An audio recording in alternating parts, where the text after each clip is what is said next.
Aujourd'hui, une petite technique pour éviter que les pans traînent par terre. Alors ici c'est en maille-taille, mais on peut faire la même chose avec une écharpe, le même principe.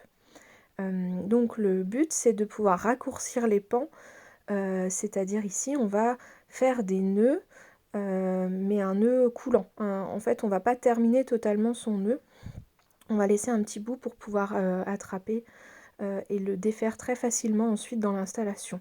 Voilà, je vous montre un peu de plus près. Et donc là, on va venir mettre les pans directement sur les épaules pour pas que ça traîne par terre. Et donc, on installe son bébé en faisant bien attention de bien mettre les pieds à l'extérieur. Et là, on va attraper du coup le pan. Donc, il faut quand même qu'il reste assez de longueur pour pouvoir facilement l'attraper. Et on va pouvoir défaire notre nœud coulant en tout simplement tirant dessus. Donc, il ne faut pas serrer trop fort pour qu'on puisse vraiment facilement récupérer son pan dans le dos. Et ensuite, on fait la même chose avec l'autre côté. Et on termine son nœud comme d'habitude en faisant un passant au creux des genoux, on revient derrière et on fait un nœud dans le dos.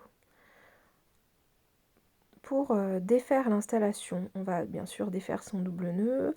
Et le but là, ça va être de faire suffisamment de mou pour sortir facilement bébé, et tout en gardant en fait les pans sur les épaules pour pas que ça traîne par terre. Donc on fait du mou et on vient coincer entre le tablier et les fesses de bébé les pans en plus pour vraiment venir récupérer son bébé en gardant le nœud sur soi pour éviter que ça traîne par terre. Pensez bien à récupérer bébé sous la base et non sous les aisselles.